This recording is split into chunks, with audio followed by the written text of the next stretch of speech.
welcome to another episode of Practical IT. In today's episode, we're going to take a look at NAS4Free, which is a project that had forked off from the Free NAS project a few years ago, and we're going to set it up in a VirtualBox VM and take a look at configuration.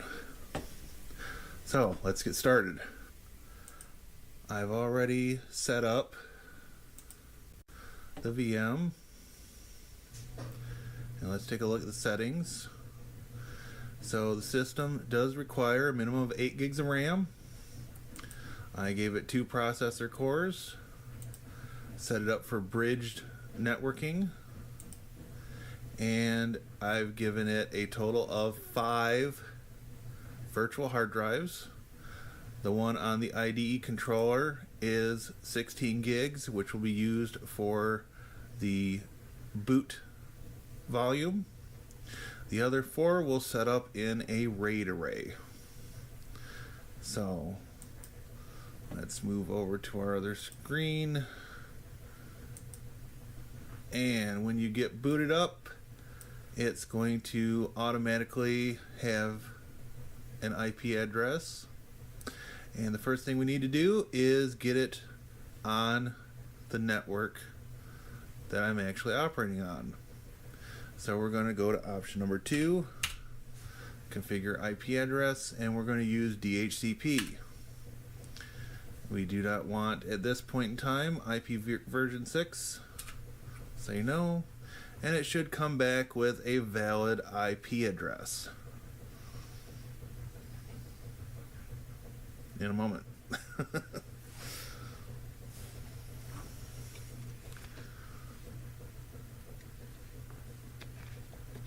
Okay, so we've got an IP address here,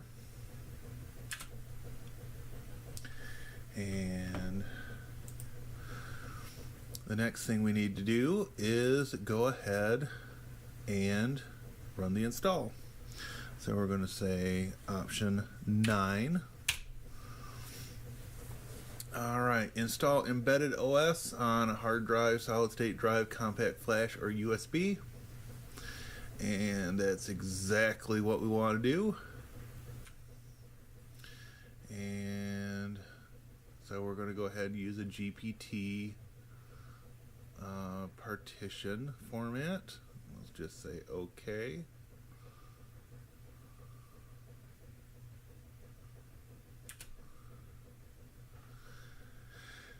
And warning, there will be some limitations. This will erase all partitions and data on the destination disk. And we'll get 4 partitions. And OK. Installation source is the VirtualBox CD-ROM. And installation or destination media, and so they're all the same size.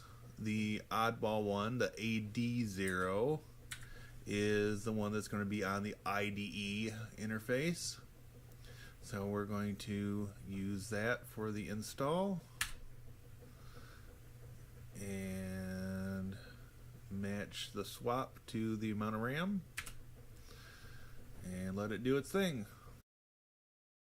Alright, NAS4Free has been installed on ADA0P2. You can now remove the live CD or USB and reboot the server. So we're going to come up to Devices, Optical Drives, remove disk from drive. Then we'll come back here and hit Enter. And we'll do Exit and number 7 for reboot server, and yes.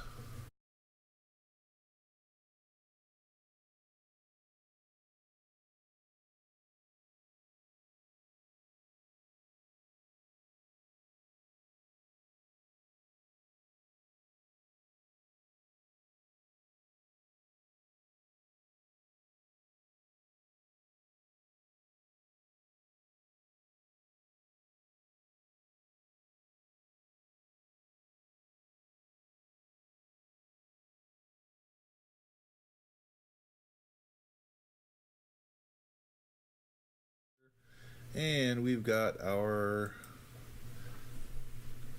graphical web interface. Default username is admin. Default password NAS4Free, all lowercase.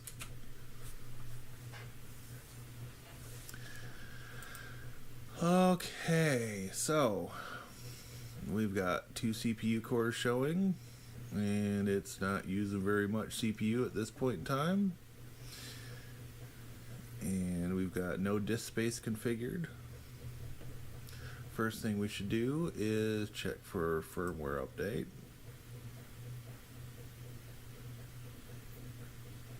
Enable firmware update.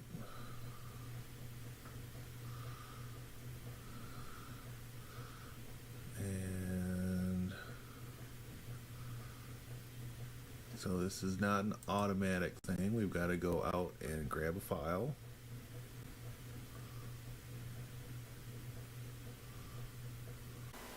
Here we're at the NAS4Free SourceForge page. We're downloading the firmware. We'll save it on the hard drive. And in a few moments, we will be all set to move on to the graphical web interface and get it installed. We click Browse.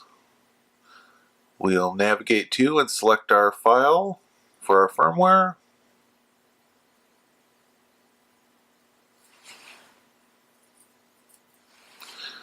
Upgrade firmware.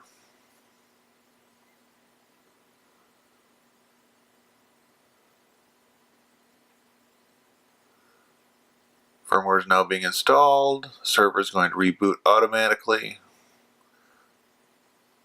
We can watch that process happen here a little bit.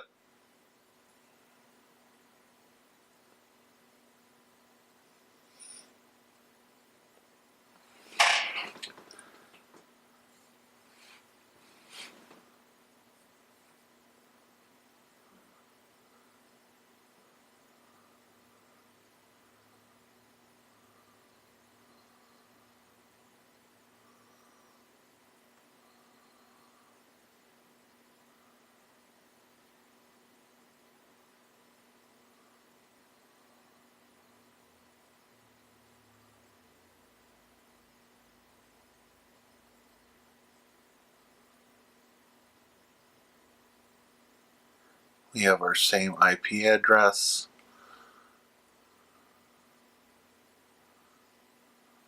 We'll reload the page, log back in again, and firmware update. We no longer have a message that we need to update.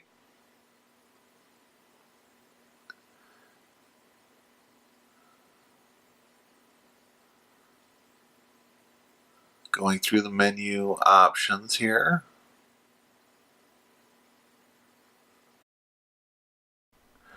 This will wrap up our first NAS4Free video. If you like this video, please hit the like button, subscribe, click on the bell so you know when new videos come out, and tell your friends. This is Jeremy signing out for Practical IT. Thank you for watching and have a great day.